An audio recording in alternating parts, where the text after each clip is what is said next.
Shalom Beberajá. Vamos a continuar con la historia de los hebreos en Cuba.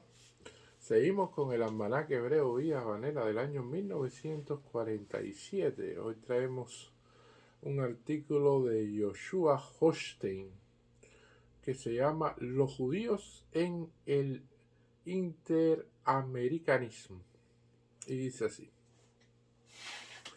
Desde el principio de este artículo deseo hacer contar que lo más apartado de mi intención es predicar alguna misión interamericanistas para nosotros los judíos del hemisferio occidental.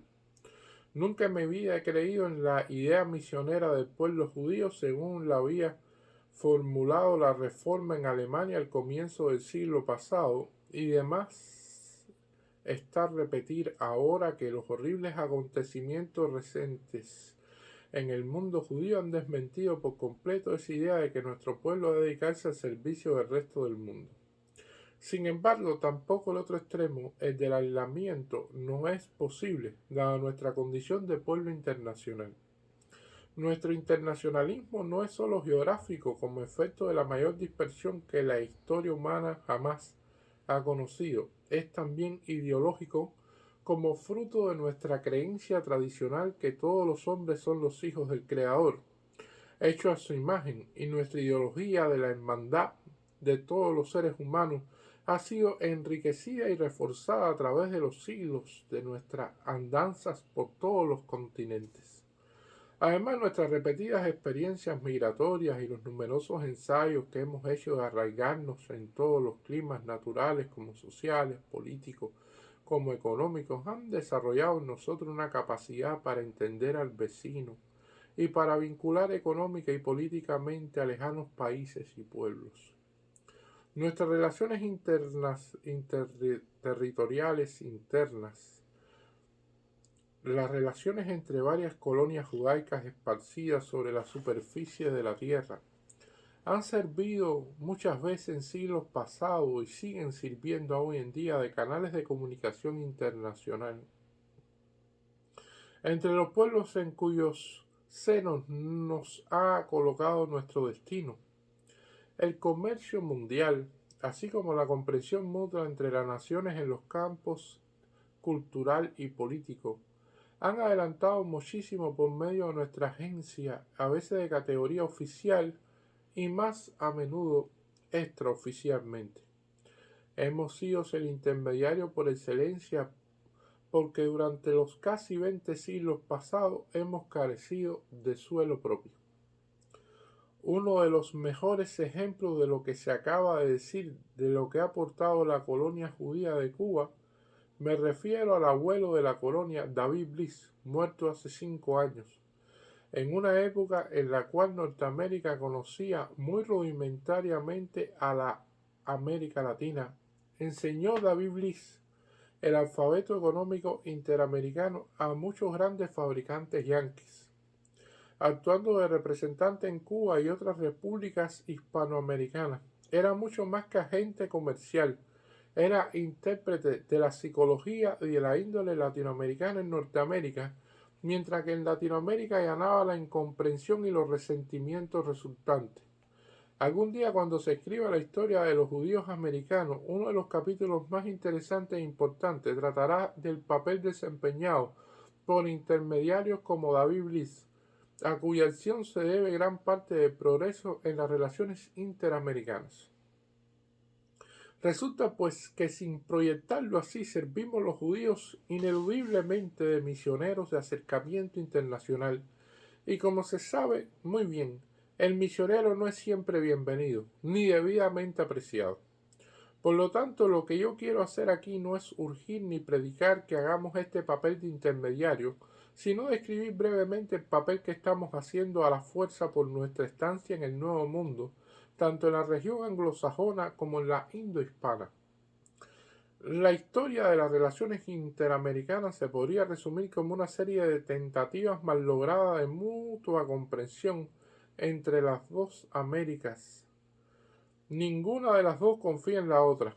De nuevo somos testigos ahora de un renovado esfuerzo norteamericano por cortejar a Latinoamérica, esta vez se debe a la galantería de la nube rusa que oscurece la perspectiva mundial para los norteamericanos. Y estos manifiestan su ansiedad periódica por la amistad latinoamericana.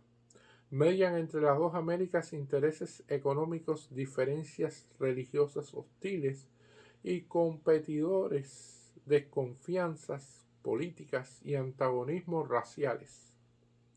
Muchas veces no se puede escapar de la incomprensión que estos dos sectores americanos son constitucionalmente incapaces de entenderse jamás. Parece existir entre ellos una barrera psicológica que ni se franquea con el aprendizaje del español o del inglés, de una o de otra parte. Son dos mundos ajenos, dos maneras de ser mutuamente excluyentes. Son diferentes los valores humanos de cada uno de estos dos mundos, atesora y estima. Y Almanaque 5. Pero esto nunca se ha llegado en las Américas a una conciencia de seguridad. Nosotros los judíos, al contrario, contamos con una ventaja negada a los anglosajones en nuestras relaciones con los latinoamericanos, en la tradición de convivencia con el mundo hispánico y la íntima colaboración durante siglos. Los primeros pobladores judíos del Nuevo Mundo provinieron de la península ibérica y eran tan españoles o portugueses como sus coterráneos cristianos. Y también en la época moderna y actual como los sefarditas, descendientes de los judíos ibéricos, los primeros inmigrantes de nuestro pueblo en las tierras hispanos parlantes de este hemisferio. Para ello no había casi ninguna barrera lingüística, y hasta el estilo de vida les fue bien conocido desde las tierras mediterráneas de su origen. En cuanto a la inmigración más reciente de judíos askenazín, se nota que todos los primeros años de colonización judía en la Argentina una extraordinaria capacidad para penetrar hasta las entrañas del nuevo ambiente, aun cuando se sigue escribiendo y hablando en yiddish. Pero desde muy temprano empiezan los judíos askenazín a dominar el español, como lo demuestra la renombrada obra de Alberto Gershunov en Argentina, Los gauchos judíos, publicada en 1910, o sea, solamente unos 20 años después de iniciarse la colonización judía en La Pampa. Basta estudiar el temario de los escritores judíos de Latinoamérica que escriben en yiddish para darse cuenta que América es su obra. En Cuba lo prueban las obras de los poemas y los poetas Pines y Aronofsky, y de los cuentistas y novelistas como Duberman y otros más, para mencionar solo algunos. Y está de más decir que las obras escritas en español o en portugués son integralmente americanas, aunque traten a veces de temas de la vida judaica de estas repúblicas. No se dan casos semejantes en las colonias norteamericanas radicadas en Latinoamérica. No hay tales escritores de origen norteamericano, no aparecen en ninguna parte tal integración social, tan convivencia intelectual, tan colaboración entre elementos latinos y norteamericanos. Siempre hay una artificialidad en las relaciones entre ellos. Son actos de protocolo y no van más allá. Tan superficial es la comprensión norteamericana de los coamericanos latinos que cualquier reportero yanqui se atreve a componer un estudio sobre la América Latina a vuelo de pájaro de un clipper americano. Demasiado conocidos son estos libros que pretenden agotar el tema latinoamericano después de un viaje aéreo de su autor durante una semana o cuanto 2 o 3 meses. Pensadores y escritores latinoamericanos se han fijado muy bien en este fenómeno. Hasta los que abrigan el mayor escepticismo hacia el panamericanismo ven en el judío una fuerza interamericanizadora. También ha desconfiado más de Estados Unidos que el renombrado novelista crítico venezolano Rufino Blanco Fombona. Sin embargo, en su propio prefacio de su novela La Bella y la Fiera, incluye una dedicatoria al finado doctor Isaac Goldberg, destacado ensayista y crítico literario judío norteamericano. Querido Isaac Goldberg, dedico La Bella y la Fiera en prueba de amistad, de gratitud y de admiración. Aquí debía afirmar ya rendido el homenaje, pero no, me parece que debo ser un poco más explícito. Cuando publiqué mi libro El modernismo cometí con usted una injusticia por omisión. He debido decir que esta obra estaba escrita y de manera insuperable, aunque ni usted ni yo hayamos agotado el tema, por Isaac Goldberg el Yankee. Y más allá, añade Blanco Fombona, yo, hijo de un pobre pueblo miserable, le dedico esta novela de sufrimiento a usted, Goldberg, a usted, judío, hijo de una gran raza perseguida. Por mucho que nos elevemos personalmente usted y yo, Goldberg, no podemos olvidar algo. Yo, que mis hermanos agonizan en la esclavitud y en la tortura. Usted, que sus hermanos se han visto y aún se ven como los obreros acorralados por la crueldad cristiana y por la más larga y más absurda injusticia que han sufrido los hombres. Pero usted, además de judío por la raza, es yanqui por la nacionalidad.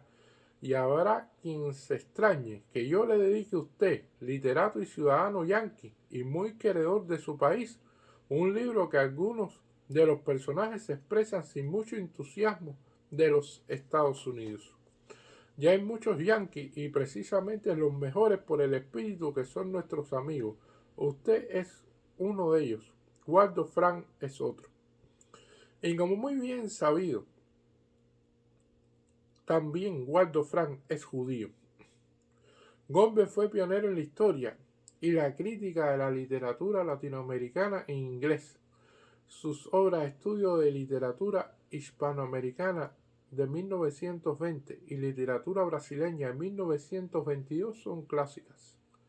Waldo Frank es el gran intérprete norteamericano de la realidad latinoamericana. Por su profunda comprensión del alma latinoamericana, Waldo Frank ha sido literalmente cantado por poetas de un extremo al otro de la América Latina, y en cada caso se subraya el judaísmo de Waldo Frank como expresión de su aguda perspicacia espiritual y cultural.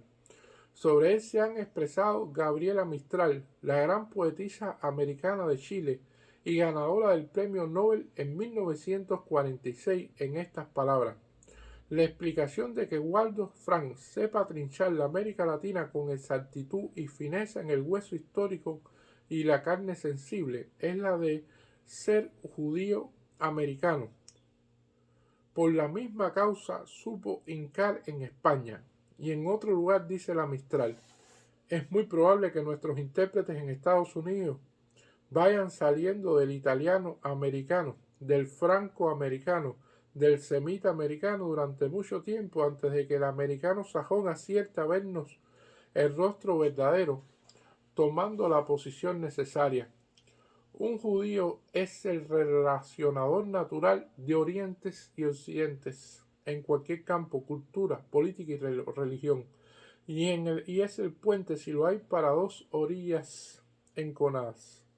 Con Goldberg y Frank no se agota la lista norteamericana de judíos constructores del entendimiento interamericano. Sería demasiado largo mencionar a los otros escritores de varios géneros y a los artistas de la música y el teatro, del cine y de la pintura que han sido aplaudidos por los latinoamericanos por sus obras de interpretación auténtica del alma y la realidad latinoamericanas. Todo esto construye el puente de comunicación entre los pueblos mismos, mucho más importante y duradera contracción que la entre regímenes, gobernantes y ejércitos. Además de lo que aportan estos individuos judíos y también la creciente solidaridad interamericana de varias organizaciones judaicas a la creación de siempre más íntimos medios de comunicación social, cultural y económico, se debe tener presente la magna contribución judía a la guerra continental contra el racismo. En mi opinión, no existe mayor ni más impenetrable barrera entre las dos Américas que la cortina racial que divide nuestro hemisferio en dos mundos, uno de los blancos y otro de los no blancos y mestizos. Norteamérica blanca es el mismo porcentaje que la América Latina no lo es. Sufre esta enfermedad de discriminación racial. Para lograr un genuino y duradero acercamiento continental, es preciso que los norteamericanos se purguen de su racismo, pues de otra manera nunca llegarán las masas latinoamericanas a tener confianza en las declaraciones de amistad y hasta de amor que provienen desde el norte, especialmente en momentos de crisis mundial. A Juan Pueblo de Latinoamérica, Poco le importan las promesas de empréstito norteamericanas, mientras le consta que para el John Q. Public Yankee no reviste él la dignidad humana en un ser igual. Y de esto ve el latinoamericano prueba cierta en el tratamiento social en que los Estados Unidos reciben no solamente los negros, sino los mexicanos, puertorriqueños, etc. Al latinoamericano en su patria no le parece muy probable que el norteamericano le tenga mayor cariño ni respeto a él que a sus hermanos radicados en Yanquilandia.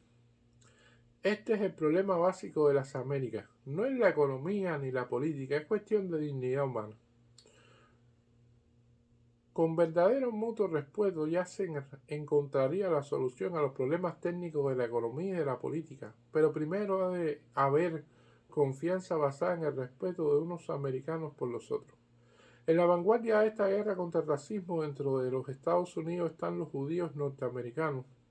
Ellos tienen los latinoamericanos de la raza de bronce, de la negra y de la mestiza, sus genuinos aliados para batallar con frente unido a las fuerzas destructoras de la dignidad humana.